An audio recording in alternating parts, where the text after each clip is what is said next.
Okay. मेरा नाम नरेंद्र प्रताप है और 80/20 बुक्स का चैप्टर नंबर है 50। खुश कैसे रहा जाए।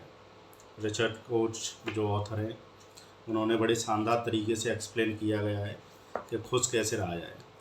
खुशी के तरीके बताएं, 7 तरीके बताएं, यदि उससे काम करते हैं तो खुश रह सकते हैं। तो उन्होंने सबसे फर्स्ट लाइन है जो अरस्तु जो थे उन्होंने बोला है कि व्यक्ति का मेन टारगेट खुश रहना है।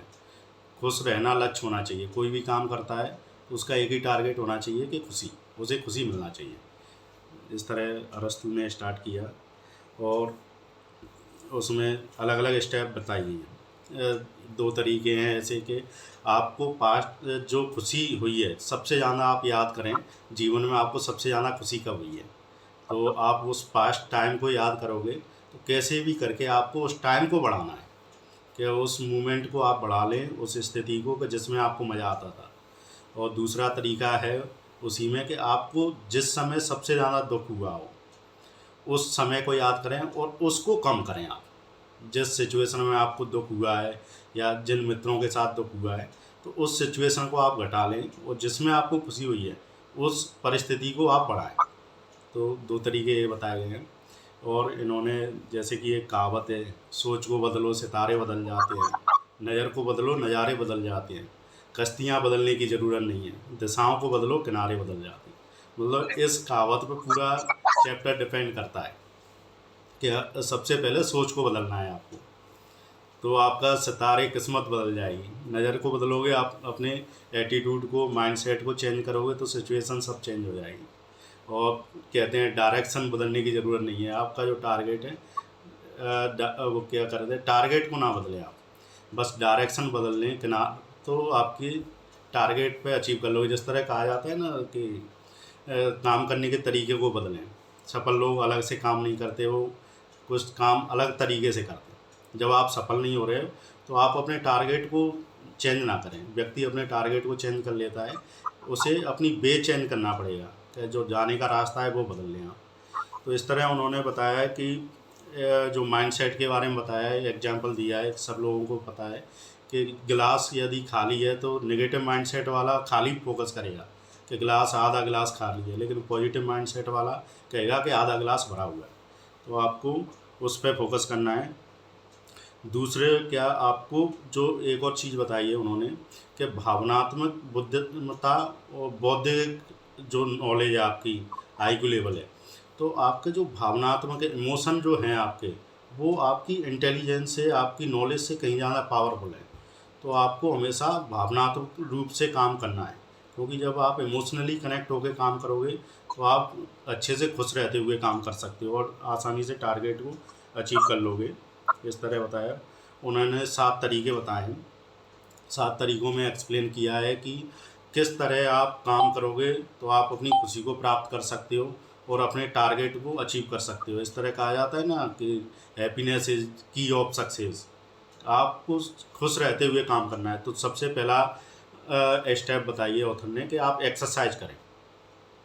आपको एक्सरसाइज करना है प्रतिदिन। दूसरा, उत्तेजित रहना है। आपको मानसिक रूप से उत्तेजित रहना है, एक्साइटेड रहना है अपने काम के प्रति। तीसरी स्टेप बताइए योगा। आपको प्रतिदिन योगा करना है। चौथी स्टेप बताइए हेल्प। आप किसी की भी हेल्प कर सकते हो, छोटी लेवल से बड़ी लेवल पर आप जितना कर सकते हो आप किसी की हेल्प करें। पांचवी बताइए आपके दोस्त। आपके उन दोस्तों को चुनें जो हमेशा खुश रहते हैं। पांचवी के बाद छठवीं चीज़ बताइए कि आप कभी भी कोई भी काम करते हो तो अपने आप को ट्रीट दें, रिवार्ड दें। कुछ भी खा लें, आपको जो भी अचीव किया है तो उसके बदले अपने आप को कुछ ना कुछ रिवार्ड देना है आपको। और जो 7th स्टेप बताया है इन्होंने, कॉन्ग्रेचुलेसन, अपने आप को बधाई देना है। इस तरह 7 स्टेप बताए हैं कि यदि इन 7 स्टेप को आप फॉलो करोगे तो आप खुश रहने लगोगे और अपनी खुशी को बढ़ा सकते हो। और खुशी के शॉर्टकट भी बताए हैं ऑथर ने कि आपको 7 शॉर्टकट बताएं। कंट्रोल योर सेल्फ, अपने आप को कंट्रोल करना है। दूसरा बताया है अचीव स्मॉल टारगेट्स, आपको छोटे छोटे लक्ष्य बनाना है और उनको अचीव करना है। फिर अपने आप को कॉन्ग्रेचुलेसन देना है, ट्रीट करना है। और फ्लेक्सिबल बिहेवियर होना चाहिए आपका। ये नहीं कि रिजिड बने एकदम अड़े हुए चीज़ों के प्रति, आपको फ्लेक्सिबल रहना है। और आपको क्या, आपका जो पार्टनर है तो उससे आपकी रिलेशनशिप अच्छा होना चाहिए, गुड रिलेशनशिप होना चाहिए। और खुश रहने वाले फ्रेंड ढूंढें, आप उनके साथ टाइम बिताएं। ये आपका 5th पॉइंट हो गया। 6 पॉइंट है आपका बिजनेस से संबंधित। आप जो भी काम करते हो उसमें आपको क्या करना है, खुश रहने वाले व्यक्तियों की टीम बनाना है और खुशी खुशी काम करना है। आपको ये काम टेंशन के साथ नहीं करना है, नहीं तो टेंशन का तो अभी रिसर्च भी हुआ है, कैलिफोर्निया यूनिवर्सिटी बताती है कि आप जब टेंशन में रहते हो, तनाव में रहते हो, तो आपके ब्लड के अंदर पॉइजन क्रिएट हो जाता है।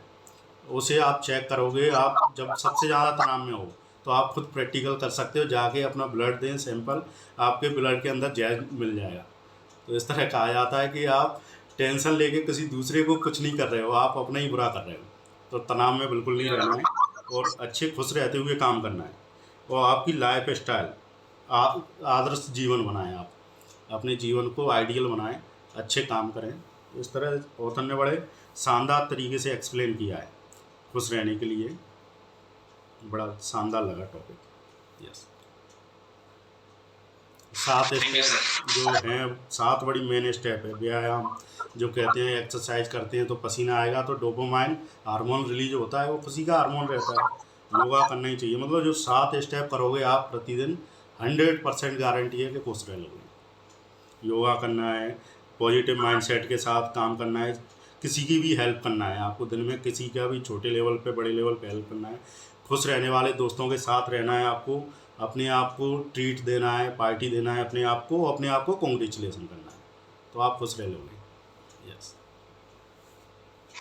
गुड सर, काफी अच्छे पॉइंट से नोट भी किया मैंने एक बार। अच्छी चीज है। मेरा बुकिंग है sir same, one upon wall street. तो मैं कहीं समथिंग 8th चैप्टर पे पहुंचा हूं अभी। तो कुछ पॉइंट्स जो नोट किए मैंने अभी, इसमें ऑथर बता रहे हैं कि अच्छी कंपनीज जो है, जो मतलब कि जो रियल कंपनीज है, जो ग्रोथ वाली कंपनीज है, वो ऐसा नहीं है कि आपको खाली स्टॉक मार्केट में बैठ के सर्च करने से ही मिलेंगी। वो बोलेंगे आपका डेली लाइफ में आप कहीं भी आ रहे हो, जा रहे हो, कहीं काम कर रहे हो, उठ रहे हो, बैठ रहे हो, हाँ, कहीं आप कहीं किसी पड़ोसी के, किसी रिश्तेदार के यहाँ गए, किसी दूसरी कंट्री में ट्रेवल करते हो कहीं भी, तो आप ऑब्जर्व करो चीजों को, मीन्स बहुत क्लोजली ऑब्जर्व करो। अभी जो सपोज करो कि कोई कंपनी है और पता चल रहा है कि लोकल सड़क के किनारे उसका बहुत सामान बिक रहा है, भीड़ लगी है ना, बट वो अभी कंपनी इतनी बड़ी अच्छी कंपनी नहीं है जैसे डीमार्ट वगैरह, रिलायंस एक्सप्रेस वगैरह, ऐसा उसका भी बिजनेस नहीं है। तो अगर ऐसी कंपनी है कोई कहाँ भी जिसके प्रोडक्ट्स की डिमांड या आपको दिख रही है कि बहुत ऐसे यहाँ से ऐसे भी शिफ्ट हो रहा है, तो इसमें ये इस कंपनी का प्रोडक्ट यूज होने वाला है, और वो उसका मेन चीज ये भी है कि वो जो प्रोडक्ट यूज हो रहा है वो उस कंपनी के लिए कितना इंपॉर्टेंट है। ऐसा तो नहीं कहीं जैसे लाइक अभी जैसे सॉल्ट है, अभी हमको सबको पता है कि सॉल्ट बहुत सब्जी वगैरह, बस सॉल्ट कितना कितना बिकेगा, कितना इनकम जनरेट कर सकता है, नहीं कर सकता है। बट कुछ चीजें ऐसे हैं जिनमें बहुत कम कॉस्ट लगा हुआ कंपनी का, बट वो उनको अच्छे लाइक प्रॉफिट में अच्छा प्रॉफिट देगी, तो वो ऐसे प्रोडक्ट आपको देखने हैं। और अभी ऑथर बता रहा था कि मैंने काफी कुछ जैसे डिज्नी ये करके है चैनल है, डिज्नी हॉटस्टार, वो काफी फेमस है कार्टून्स वगैरह के लिए, बच्चों के लिए, बच्चे काफी उसको देखते हैं। तो ऑथर बोल रहा है कि मेरे टाइम में अगर मेरे घर में टीवी वगैरह रहता और मैं चैनल देखा होता तो मैं पक्का इसका स्टॉक बाय करता। तो वो स्टॉक लाइक काफी अच्छा, उसने यूएस मार्केट के अंदर काफी अच्छे रिटर्न दिए हैं। तो वो बोला कि एक दो एग्जांपल और भी उसने दी कि मैं देखा कि मेरी वाइफ उधर गई, मेरी वाइफ बोले कि उस स्टोर में ये जो है काफी सामान का बहुत डिमांड चल रहा है, भीड़ लगी थी बहुत सारी। तो मैंने एनालाइज किया कि हाँ भाई देखो ये कि कंपनी में कुछ है इसके दम। तो वो बोले कि ये कंपनी ऐसी होती है कि बहुत कम लोगों का फोकस रहता है इनके ऊपर, मतलब बहुत लाइमलाइट में नहीं रहेंगी, फोकस बहुत कम लोगों का फोकस रहेगा। कुछ कुछ लोगों को ही मालूम हुआ कि भाई ये कंपनीज अच्छी हैं और मतलब कि ये एनवायरमेंट में ऐसे फ्यूचर ग्रोथ कर सकती हैं। तो फिर उन्होंने कैटेगरी में बोले कि कभी भी आप कहीं भी कंपनी कोई आप देखते हो, जिसका आपने कोई बिजनेस कोई भी देखा कहीं भी, आपने सोचा कि हाँ ये कंपनी मुझे अच्छी लग रही है कि हाँ ये आने वाले टाइम में ग्रोथ कर सकती है, तो उसने ऑथर ने बोला कि 5-6 कैटेगरी बताई है कि एक तो स्लो ग्रोथ होते हैं, जो स्लो स्लो स्लो स्लो धीरे धीरे बढ़ेंगे, जैसे इतना हमारा जो इन्फ्लेशन है जस्ट उसको न्यूट्रल करते रहेंगे। 5-6% का इन्फ्लेशन है तो वो भी 5-6% की स्पीड से बढ़ेंगे। कुछ स्टालवार्ट बोला है कि मीडियम ग्रोथ वाले होते हैं कि थोड़ा इन्फ्लेशन 5-6% चल रहा है तो वो 7-8% के समथिंग अराउंड रिटर्न देंगे। फिर कुछ होते हैं फास्ट ग्रोथ, जो मतलब स्पीड से बढ़ते हैं, साल में आपको 20-25% का रिटर्न देंगे। तो उधर बोले कि जो कंपनीज ऑलरेडी बढ़ चुकी है ना, बड़ी बड़ी कंपनी जैसे एशियन पेंट है, एशियन मोटर, इनका स्टॉक देखो, एमआरएफ है, इनका स्टॉक काफी हाई लेवल पे चला गया है ऑलरेडी, मतलब 50,000 60,000 ऐसे इस लेवल पे ट्रेड कर रहा है। तो उन्होंने बोला कि इनके अंदर वो पोटेंशियल नहीं है कि जो आपके मनी को 5 गुना 10 गुना 7 गुना कर सके, क्योंकि इनका टाइम था, इन्होंने अपना काम कर दिया है, अभी इतना ग्रोथ ये नहीं जनरेट कर पाएंगे, और ग्रोथ होंगी मिलेगा भी इनको, तो इनके पास अभी लाइक नया प्रोडक्ट कहाँ इन्वेस्ट करना है, जो हमने वो उसमें कॉमन स्टॉक्स को आपको बताया था कि कंपनी का कुछ आगे का प्रोस्पेक्ट होना चाहिए कि भाई अच्छा मेरे को अभी जो इनकम आ रही है इसको यहाँ मैं इसको इन्वेस्ट करूंगा, यहाँ से मेरे को और इनकम जनरेट करनी है। तो इनके वो जो सोर्सेस हैं ये अपनी पीक लेवल पहुंच चुके हैं। तो ऐसी कंपनीज जो अभी जस्ट लाइक स्टार्टअप्स हैं, छोटी छोटी कंपनी है, छोटे स्टॉक है, 50 60 70 80 रुपए का स्टॉक है, और उनका लग रहा है कि आने वाले टाइम में वो ग्रो करेंगे, तो वो कहीं फोल्ड में मल्टीप्लाई करके, और आप जस्ट सपोज करो 50 रुपए का कंपनी अगर 1000 रुपए में चला गया, तो आपका मनी डेफिनेटली 20x के समथिंग हो जाएगा। तो बोले कि ऐसा छोटी कंपनी जो अच्छा पोटेंशियल है, उन कंपनी में आपको बड़े विनर जो आपको वेल्थ क्रिएट करके जो आपके लाइफ को चेंज करने वाले विनर्स हैं, वो उधर ही मिलेंगे।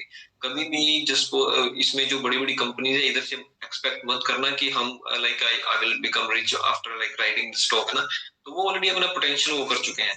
फिर ऑथर ने बोला कि एक दूसरा बोला कि टर्न अराउंड सिचुएशंस आती हैं। Turn around like just suppose करो कोई कंपनी है, अभी जैसे आपकी कंपनी है, आपका मैनेजमेंट बहुत खराब हो चुका है, और आप मैनेजमेंट खराब है, चीजों को हैंडल नहीं कर पा रहे हैं ना, बट आपकी कंपनी का प्रोडक्ट अच्छा है, पोटेंशियल अच्छा है कंपनी के अंदर, बट आप उस कहीं ना कहीं उसको मतलब मैनेज नहीं कर पा रहे हो। अभी अंकित शर्मा आता है, अंकित शर्मा आके आपकी कंपनी को टेक ओवर करता है, बोला अच्छा आप बताओगे कि अंकित यार मेरी कंपनी में तो ये इशू चल रहा है, वो अच्छे वो करेगा, तो दिमाग लगेगा, मैनेजमेंट चेंज हुआ तो अपना काम करेगा, और आपकी कंपनी उसमें पोटेंशियल तो था ही, प्रोडक्ट तो अच्छा था ही, तो वो तगड़ी घूम करके भागेगी। तो ऐसे में बोलते हैं टर्न अराउंड स्टोरीज, कोई लाइक कंपनी बैंकक्रप्ट चली गई है ना, जैसे यस बैंक कभी लास्ट टाइम में बिल्कुल ही खत्म हो गया, दूसरा प्रमोटर चेंज हुआ, कंपनी नया मैनेजमेंट आया, नए दिमाग लगाया लोगों ने, तो वो चलना स्टार्ट हो गया।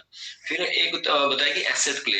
एसेट प्ले कैसे होता है कि जस्ट सपोज करो कोई कंपनी है, अभी मान लीजिए वो कंपनी बैंकक्रप्सी पे चलेगी, उसका प्रोडक्ट सेल नहीं हो रहा है, बहुत कम सेलिंग हो रही है, बट उस कंपनी जो रियल एसेट्स है ना, real asset in the sense जो उसने कहीं जमीन खरीद के रखी होगी, मान के कंपनी है, कभी आज से 20-25 साल पहले हमने दिल्ली में एक जमीन खरीदी, उस पर अपनी कंपनी लगाई, वो कंपनी अभी उसका प्रोडक्ट नहीं चल रहा, माल बिक नहीं रहा है, बट जो आपको उधर दिल्ली में जो हमने 20 साल पहले जमीन खरीदी थी, और जो अभी उसका वो भी है, तो वो भी कंपनी की ना, वो भी कंपनी की उसमें बैलेंस शीट में काउंट होगी, तो जो 20 साल पहले हमने उस जमीन खरीदी, उस जमीन का तो रेट बढ़ गया है, बट उसका स्टॉक नीचे ट्रेड कर रहा है, क्यों? उसका माल नहीं बिक पा रहा है।